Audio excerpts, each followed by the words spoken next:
This is Scanner School session number 58, a very first look at the new Uniden SDS200. Welcome to the Scanner School, a podcast dedicated to the scanner radio hobby. Class is about to begin. Here is your host, Phil Lichtenberger. So welcome to Scanner School. My name is Phil Lichtenberger. This podcast is here to teach you everything that you need to know about the scanner radio hobby. That's all we talk about here. It's just anything related to scanner radios. It's one of my most favorite hobbies, and hopefully it is one of yours too. Now, this is an exciting time for me because I suffer from NSD, or what I like to call new scanner disease. Anytime a new scanner comes out, I have to buy it, and this is no exception here. The new Uniden SDS200 is on its way out the door. Now, many people who are beta testers have already been teasing the rest of us with YouTube videos on the unit, how it works, how it looks. They've been doing live streams, and I am drooling for one of these radios. In fact, I even did a teaser video myself on my YouTube channel, and I just went over a couple of the highlights of the radio. And that's kind of what I want to do on this podcast here today is go through what the radio is going to have. And then when I finally get my radio, we'll follow it up again like we did the SDS100. I'll do a live unboxing. So make sure you follow us on YouTube because that's where I'm going to be doing this one. The last one I did over on Facebook. This one I want to try doing on YouTube just to change up a little bit. So make sure you subscribe to our YouTube channel, scannerschool.com/YouTube. That way you find out exactly when it is that we're going to go live. And again, when you subscribe to us on YouTube, make sure you click on that bell. Now, that's, again, how you can be notified that we're going to go live. Again, we'll make sure we hit the email list. We'll make sure, again, that we post on social media that we've got the scanner. But mine's ordered. I am waiting for delivery, and if you want to know where I got mine from, I got mine from Scanner Master. And again, I'm an affiliate with Scanner Master, so if you're looking for a scanner and you want to help out Scanner School, just go to scannerschool.com/SDS200. Again, scannerschool.com/SDS200. That'll take you right over to the Scanner Master page where you can order or pre-order, depending when you're listening to this, the SDS200, and we'll make a commission off of the sale. It's a great way to help support Scanner School, and it really doesn't cost you anything if you're already going to go ahead and buy the radio. So, it's a great way to help support us. So, again, let's take a quick tour on the SDS200. And again, I don't have mine yet, but when I do, I am going to, do the unboxing, and we'll go through it, and we'll actually get some videos on this one. Now, for anybody, too, who's saying, what about the SDS100? Yes, I know I owe you all some information on the SDS100. I have my nose in the book right now. I have notes galore. I have topics on hand ready to go for YouTube videos. I've been a little bit slow on getting the blog posts up there, but I have something very exciting in the works for the SDS100. Now, I'm not really ready to announce what it is yet, but it's coming in the next couple of months. So again, keep your ears on the podcast, keep your eyes on the emails and social medias, because what I have coming for the SDS100 is pretty exciting, at least in my point of view. So the SDS200 is the mobile or desktop version of the SDS100. So who really needs the SDS200? Let's start there. What type of market is this for? Because this radio is a top tier dollar point. All right, we're looking at US dollars. We're looking at $699, right? Almost $700 US dollars for this radio. Now, just to put things in comparison, the 536 when it came out was only $100 less than this radio. And of course, me with the NSD, new scanner disease, I did buy a 536 and a 436. I mean, you have to, right? So, it's just one of these things that I got to buy it. But again, do you need to buy this radio? Well, if you don't have P25, if you don't have the need for NXDN or DMR, Pro Voice, then really, this is a novelty item for you. But if you do have P25 and you do suffer with simulcast, this is the kind of radio that you're going to be looking for because it has an IQ receiver in it, which basically means it looks at the 3D view of the signal as it comes into the scanner. So instead of looking at the 2D picture of it and trying to piece back things together again, and when things come out of phase, that's when your scanner has problems putting the dits and dots back together again. There's really a really bad explanation of this, but for those of us who are old enough to remember ghosting on analog TV, that's not really a simulcast, that's path delay, but that can really be translated into simulcast because you are getting multiple signals of the same broadcast hitting the scanner. So where you used to see, like if you look at an analog TV signal and you would see, like example, you're watching the news and you'd see the anchor at his desk, but you also see one that was slightly behind him and off to the side. That was what we call ghosting. That's what the receiver is kind of receiving when you have a simulcast situation. Just like the TV, it couldn't sync up the two frames together to just give you one clear picture. The scanner has a hard time doing that when it comes to digital. Now, of course, you know with digital, it's got to be all or nothing. So when your scanner has a hard time figuring out where things go in a digital signal, that's when you have problems with simulcast reception. The SDS200 and the SDS100 are made to look at the full signal and put things back together because it knows where things are supposed to be. All right? It's really the best way I can explain it to you and keep things at the 30,000-foot view. Right? We're not going to go into IQ right now because we'll never leave the topic.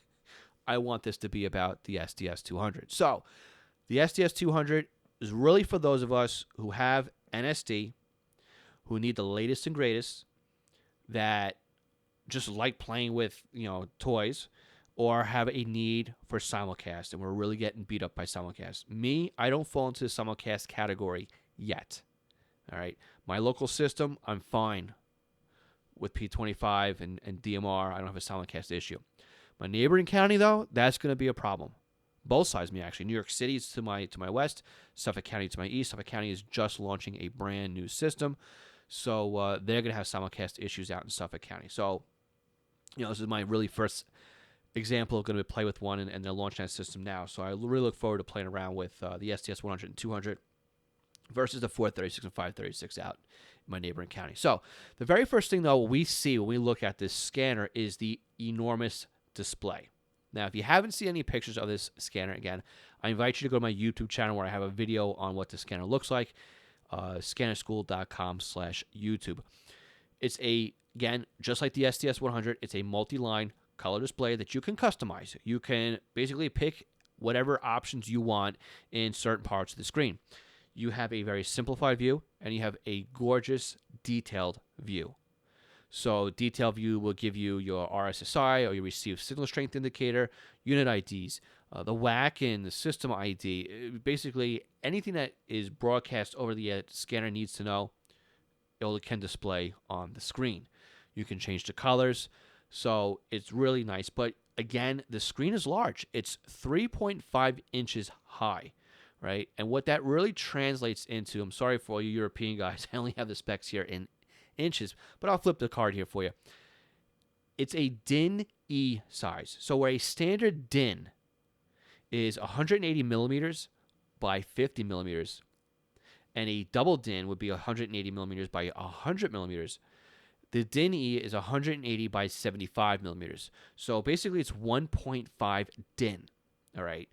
The BCT15X, the 996, all of those other scanners that were out there, not the 780, 75, that's a different ballpark here, but the most recent mobile scanners by Uniden, the 536, the 996s, the 15s, those models were all DIN size. So the SDS200 is 1.5 times the height of those radios. Okay, so it's going to be a little bit larger. So what else do we notice about the radio? Well, there's a LED icon or LED indicator that you can customize based on however you want to set it up. Blue for police, red for fire, green for EMS. So that's there as well. The rotary knob that you go up and down with the channel selector, again, that's typical for these scanners. Push it in for the function, turn it to go up and down through the menu system. Nothing there's really changed. And below that, you also have a headphone jack. Below the screen, we have 3 soft keys. What happens with those soft keys is as you change functions in the radio, those 3 buttons will change functions. The functions that those buttons will do will be listed right above them in the display. So it's a nice way to reuse certain radios. And again, this isn't anything new on the radio front. But it's new basically to Uniden with the SDS100 and 200. So it's nice to be able to have that, save some real estate on there as well. On the keypad side of things, we have a full keypad, full numbers with 1 through 0, a dot, an enter. Below it, you have avoid, you have your record, replay, and your zip services. Now, in my YouTube video, I did say that it was new to have the avoid there. What I was really saying was it's a new placement of the avoid button. Okay, normally the avoid button was underneath the long row on the 536, on the on the 536, and also on the 436. The avoid button, I'm looking at it right here. Where actually is the avoid button? It's actually in the top left corner of the keypad. So it's in a different spot if you look at the comparison between the 536 and the 436. I like it where it is though on the SDS200. It's more of a lockout position basically where it is. Again, the dot sign is also your no priority key. The E is also your yes key. But what's really interesting is that the squelch dial is also now your menu button. So you push in the squelch button to activate the menus. So that's something new. What else is new in this radio?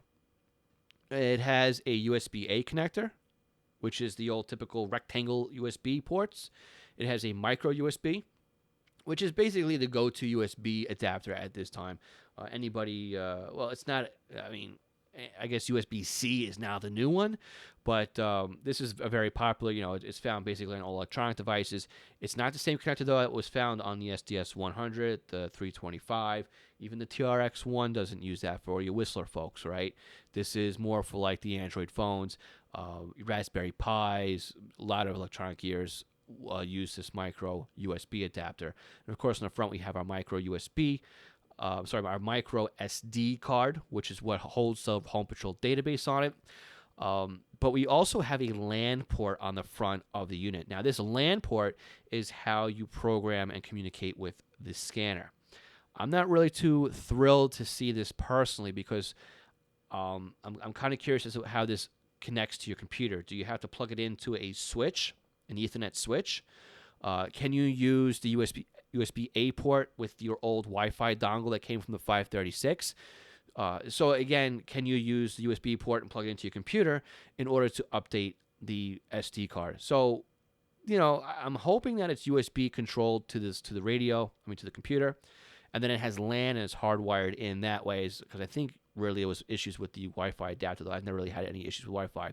So we'll see how that plays out once I get the scanner. And again, we can look at some other YouTube videos too of other users who have an early release of the SDS200. Again, jealous, yes.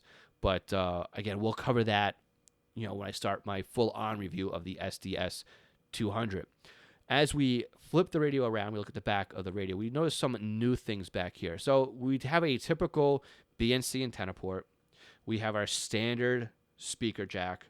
We have another micro USB port in the back.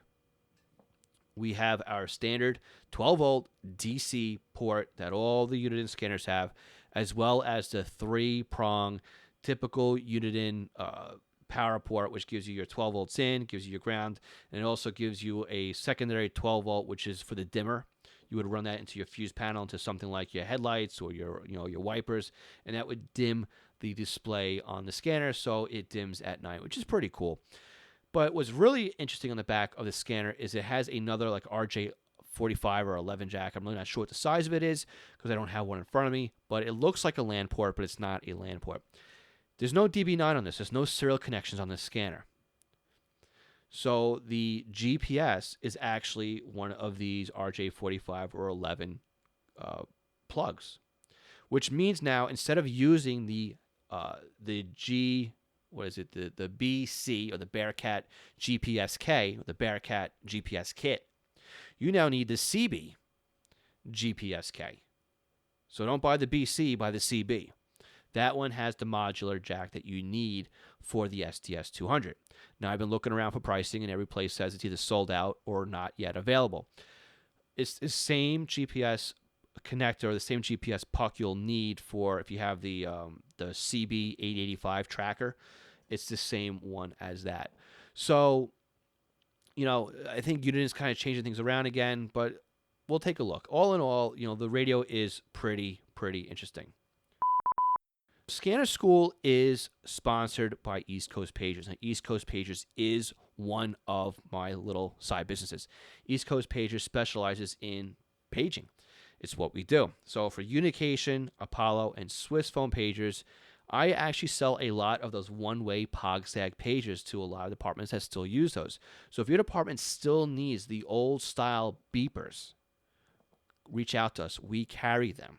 We also carry the P25 pagers by Unication, the G4, the G5, Unication G1s, the S-Quad voice, the S-Quad 360s, and we can get you the accessories for the older Swiss phone products as well. We sell a lot of Unication accessories, amplified chargers, desktop chargers, replacement belt clips, cases, you name it, we've got it. So check out eastcoastpagers.com, eastcoastpagers.com for your one-stop shop for all your pager needs.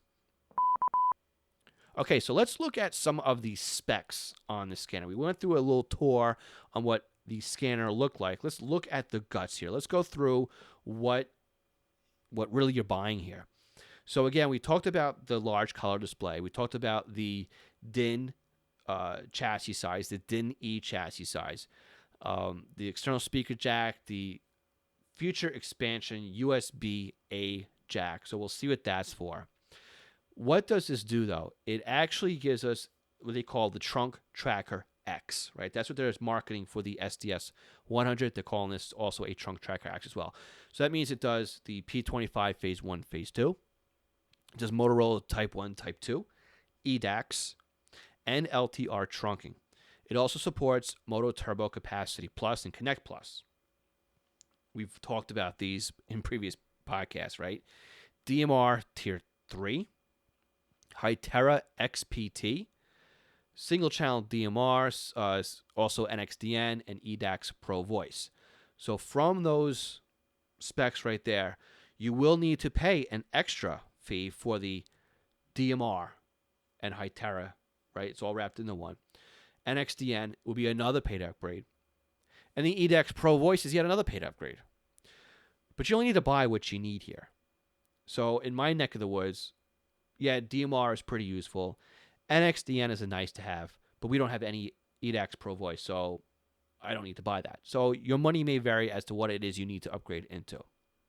So again, this is a home patrol style radio, which means you would need to use Uniden Sentinel to not only upgrade the home patrol database, but also to upgrade the firmware in the scanner. Very simple process. If you're a Mac user like I am, you could install Parallels, and that will allow you to run Windows on your Mac. I know, cardinal sin. Again, you can always plug it into your Windows 10, Windows 7 computer and be off to the races that way as well in a native environment. You could also use Sentinel to program in your favorites list and also tweak the scanner. And I recommend using Sentinel to just really to do anything in the scanner, to be honest with you. And we'll have other videos on how to do that on our YouTube as well. So again, if you haven't done so yet, scannerschool.com/YouTube, make sure you subscribe. One thing I recommend, though, is there is the 8GB micro SD card. Upgrade that. It doesn't cost you much. Get yourself a larger, I believe it goes up to 64 gigabytes, which is what the scanner can hold. Get yourself something that's a class 10, so you have the fast read-write speeds. And you're going to want those if you're using the included recording, playback, and replay functions. Of course, you can also use this as a very fancy fire pager. It does do fire tone out alerts, and I believe it only does it for analog. I haven't seen anything that says it supports it on P25 or trunking the same way the G5, the Unication G5 works. So this may be an analog-only type of fire tone out. Of course, it does do weather alerts like all the other scanners do. It's nice because it does typically, the CTCSS, the DCS, NAC decoding for your P25 guys, but it also does RAN and color code decoding for NXDN and DMR. So one other thing that's very interesting is, again, this is before the scanner has been released. Uniden has already pushed out the very first firmware upgrade for this unit, and it basically turns off and on a software filter. And what this filter is supposed to do is filter down if you're in a strong RF environment. It's supposed to allow the scanner to then pick up some transmission has been missing. A lot of people have been complaining about the SDS100. Now, again, I haven't seen it here, but when you're in a pretty heavy RF environment, you're missing, it's pretty deaf in the VHF range and UHF range. So this filter is supposed to improve that. A lot of people online are saying that it works well, and that their SDS100s are now working better than they were out of the box. So I expect this improvement to really be transparent to anybody with the SDS200, because if you take it out of the box and you plug it in, and the first thing you do is do a database update and a firmware update, you'll have that new filter in there right away.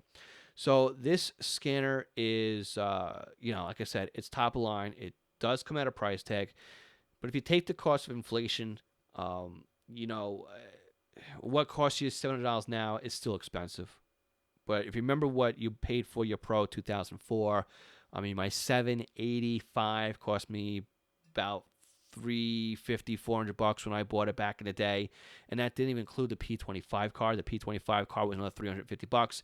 So right then and there, my 785D was a $600 scanner.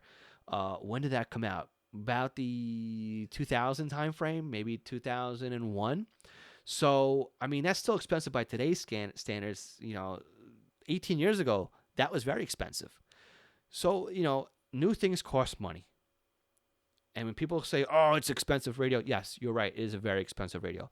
But I think it basically is holding the line of where today's value of the dollar is as well. That doesn't excuse anything, but that's just my point of view when it comes to when people say, it's too much money, I can't afford it. Hey, that's everybody's thing, right? Me, I have NSD, new scanner disease. I bought it. I can't help it. Just don't tell my wife. All right, guys, that is it for the week. Now, again, remember, I am doing some YouTube videos on this as soon as I get it. We'll do an unboxing video. If you want to check it out, again, remember, scannerschool.com/YouTube.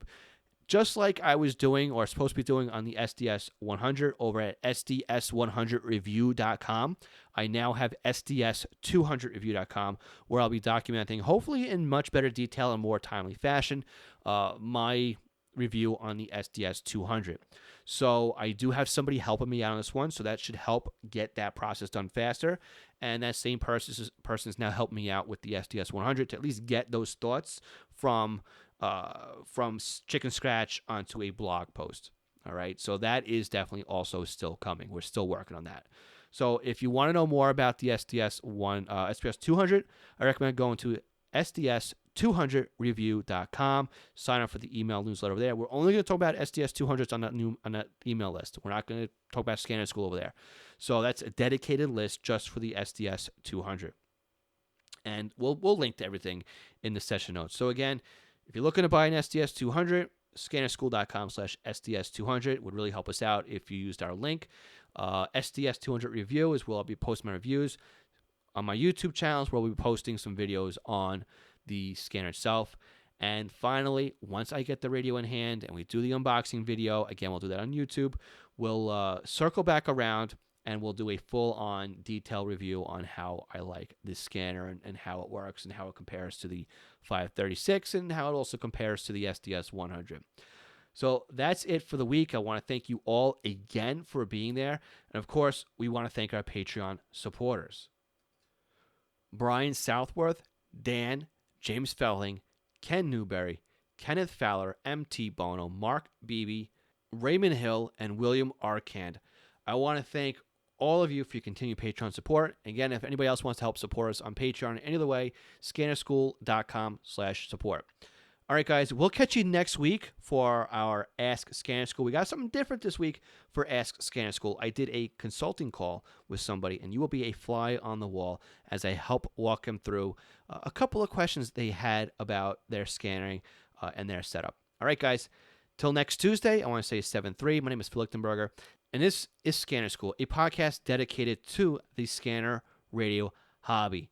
I want to say thanks again for your listening and your continued support. We'll catch you all again next week.